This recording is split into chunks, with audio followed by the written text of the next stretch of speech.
छोटे से एक गांव में जो हरे भरे पहाड़ियों के बीच बसा हुआ था, एक युवा लड़की माया वहाँ रहती थी। उसके दिल में सपनों का सागर था और मन में जिज्ञासा का अनंत विस्तार। लेकिन अक्सर माया अपने डर और आत्मसंदेह के कारण अपने सपनों की ओर पहला कदम नहीं उठा पाती। एक दिन बाजार में माया की मुलाकात एक बुजुर्ग व्यक्ति केशव से हुई। केशव अपनी बुद्धिमत्ता और दयालुता के लिए प्रसिद्ध थे। माया के उदास चेहरे को देखकर केशव ने कहा। 1000 मील की यात्रा एक कदम से शुरू होती है। माया को अपने संकोच का बोझ हल्का होता महसूस हुआ।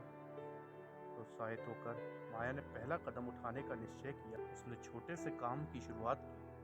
गांव की लाइब्रेरी में मदद करना शुरू किया, जहां वह किताबों और कहानियों में डूब सकती थी। एक दिन उसे एक किताब मिली जिसमें प्रेरणादायक उद्धरण भरे थे। एक उद्धरण ने उसकी नजरें रोक दी। सफलता अंतिम नहीं है, असफलता घातक नहीं है। ये आगे बढ़ने का साहस है जो मायने रखता है। नवीन ऊर्जा से भरी माया ने लाइब्रेरी से बाहर कदम रखा और गांव के बच्चों को पढ़ाना शुरू किया। उसने कई चुनौतियों का सामना किया, लेकिन हर बार जब वह हार मानने के करीब होती तो उसे विंस्टन चर्चिल के वे शब्द याद आते। धीरे धीरे उसने आत्मविश्वास और समुदाय का सम्मान अर्जित किया।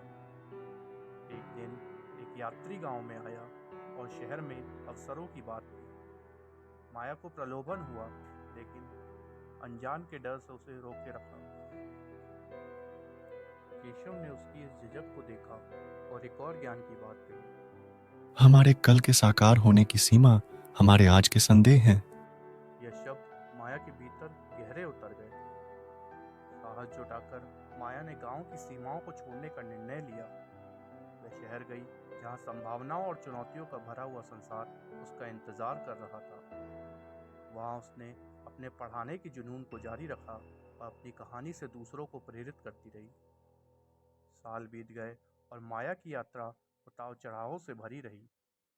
उसने असफलताओं का सामना किया, लेकिन उन्हें कभी भी अपने ऊपर हावी नहीं होने दिया। उसे अक्सर एग्नोर रूजवेल्ट के शब्द याद आते।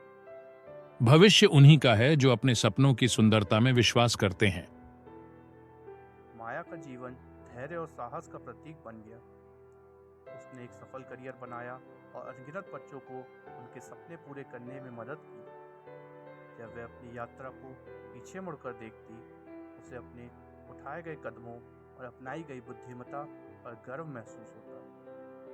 एक शाम जब वह अपने शहर के अपार्टमेंट की खिड़की के पास बैठी थी, उसने केशव को एक पत्र लिखा, उसके मार्गदर्शन के लिए धन्यवाद करते हुए। उसने पत्र का समापन एक ऐसे उद्धरण से किया जो उसका मंत्र बन गया था।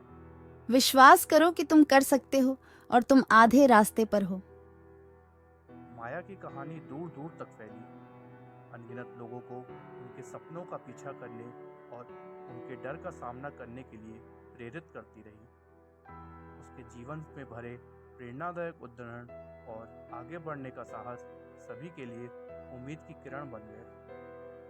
दोस्तों, आपकी ज़िंदगी में भी कुछ लोग ऐसे होंगे जो आपको समय समय पे प्रोत्साहित करते होंगे और आपका आत्मविश्वास बढ़ाते होंगे। ऐसे लोगों के प्रति हमेशा अपना सम्मान और प्यार समय समय पर उनको व्यक्त करते रहें। साहस और धैर्य से आप हर चुनौतियों का सामना कर सकते हैं। इस कहानी से हमें ये प्रेरणा मिलती है। दोस्तों, अगर आपको हमारी ये कहानी पसंद आई हो तो हमारे चैनल को लाइक और सब्सक्राइब कर दीजिए, ताकि हम और भी बहुत सारी कहानियाँ बना सकें।